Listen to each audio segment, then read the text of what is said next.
नमस्कार, स्वागत है आपका मगरा न्यूज पर। आज की ताजा खबरों की इस अपडेट में बात करेंगे देश भर की तमाम बड़ी और काम की खबरों के साथ ही सरकार की ओर से आज लिए गए कुछ महत्वपूर्ण फैसलों जारी किए गए कुछ नए नियमों की। तो बुलेटिन शुरुआत करते हैं पहली खबर से। तो 15 अप्रैल से बदल जाएगा स्मार्टफोन का नियम, अब नहीं मिलेगी ये जरूरी सर्विस।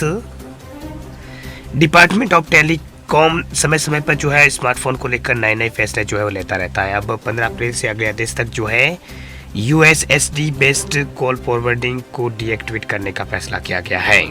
साथ ही अपने आदेश में जो है डीओटी ने यह भी कहा है कि एक वैकल्पिक तौर पर बाद में से फिर से चालू किया जा सकता है। फिलहाल अभी 15 अप्रैल के बाद इसमें कुछ बदलाव करने का फैसला लिया गया है।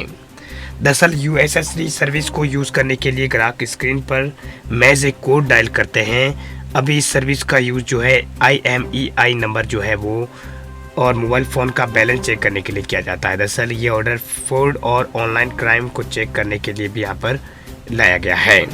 वह 28 मार्च को अपने ऑर्डर ने डीओटी ने कहा है कि जो यूएसएसडी कोड जो है उसका इस्तेमाल जो है अनवांटेड एक्टिविटीज़ के लिए भी जो है वो किया जा रहा है। यानी अब स्मार्टफोन पर आपको ऐसी सुविधा नहीं मिलने वाली है। यही वजह है कि अब USSD based call forwarding service को 15 अप्रैल 2024 से बंद किया जा रहा है। हालांकि अभी तक ये साफ नहीं किया गया कि आखिर ये सुविधा यहाँ पर कब तक ये सुविधा बंद रहेगी। कुछ समय बाद इसे फिर से यहाँ पर चालू किया जा सकता है। फिलहाल इस संबंध में यहाँ पर पहलुओं की जांच जो है वो की जा रही है। चलिए बात अब करते हैं अगली बड़ी खबर की। तो बिहार में 1 अप्रैल से सफर होगा महंगा, कार जीप और बस वालों को देना होगा ज्यादा टोल टैक्स। बिहार में 1 अप्रैल से टोल टैक्स जो है बढ़ने जा रहा है। राष्ट्रीय राजमार्ग प्राधिकरण जो है NHAI उसने टोल टैक्स में जो है 2 से 3% की वृद्धि का आदेश जारी किया है।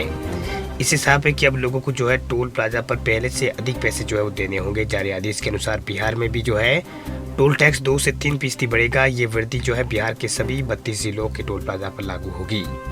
वही नई दरें जो है आज रात 12 बजे से लागू हो जाएगी। NHAI का कहना है कि टोल टैक्स में वृद्धि सड़कों के रखरखाव और मरम्मत के लिए आवश्यक है। इसके अलावा टोल टैक्स से राजमार्गों की सुरक्षा और सुविधा को बेहतर बनाने के लिए भी जो है धन जुटाया जाता है। माना जा रहा है कि टोल टैक्स में वृद्धि का आम आदमी को सीधा प्रभाव पड़ेगा। वही लोगों को अब यात्रा के लिए अधिक पैसे जो है खर्च करने होंगे। इससे परिवहन लागत में भी जो है वृद्धि होगी। दूसरी ओर NHAI के जहाँ पर जो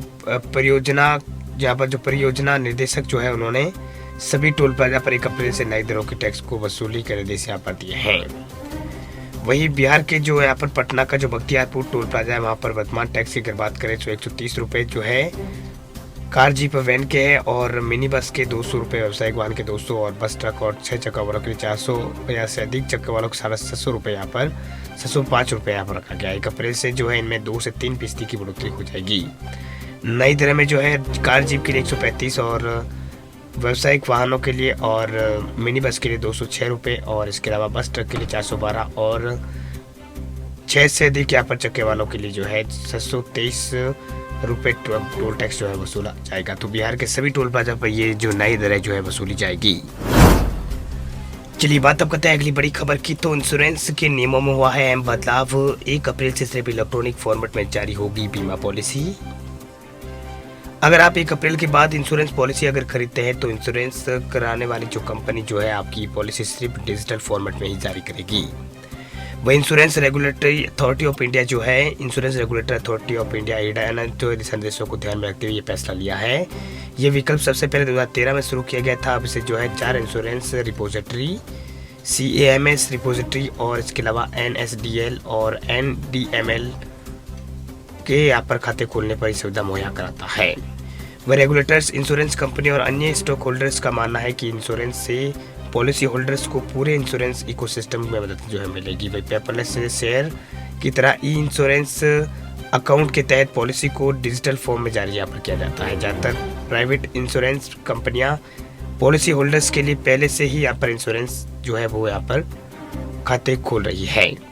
अब तक पॉलिसी होल्डर्स के पास जो है ये विकल्प था कि वे पॉलिसी को जो है इलेक्ट्रॉनिक फॉर्म में खरीदे या फिर किसी अन्य फॉर्म में। यहाँ पर रेगुलेटर्स ने यहाँ पर 1 अप्रैल से इंश्योरेंस कंपनियों के लिए जो है पॉलिसी को सिर्फ डिजिटल फॉर्म में जारी करने का निर्देश जारी किया है। वही IRDAI के फाइनल जो रिजल्ट जो आया है, रेगुलेशंस जो आया है उसमें कहा गया है कि चाहे प्रस्ताव इलेक्ट्रॉनिक फॉर्म में मिले या फिर किसी अन्य फॉर्म में हर इंश्योरेंस कंपनी को सिर्फ इलेक्ट्रॉनिक फॉर्म में ही इंश्योरेंस पॉलिसी जारी करनी होगी। हालांकि यह अभी ध्यान रखें कि कई डीमैट खातों पर उलट पॉलिसी होल्डर्स को सिर्फ एक ही इंश्योरेंस जो अकाउंट जो है वहाँ पर उनका होगा। चलिए बात अब करते हैं अगली बड़ी खबर की। तो फोन पे को लेकर बड़ी खबर देखिए। फोन पे यूजर्स के लिए बड़ी खुशखबरी, अब यूएई में भी कर सकेंगे यूपीआई ट्रांजैक्शन। फोन पे यूजर्स के लिए बड़ी खुशखबरी सामने आई। दरअसल कंपनी ने अपने यूजर्स के लिए एक नया ऐलान यहाँ पर किया है। दरअसल फोन पे यूजर्स अब संयुक्त अरब अमीरात यानी यूएई में भी जो है यूपीआई से पेमेंट कर पाएंगे।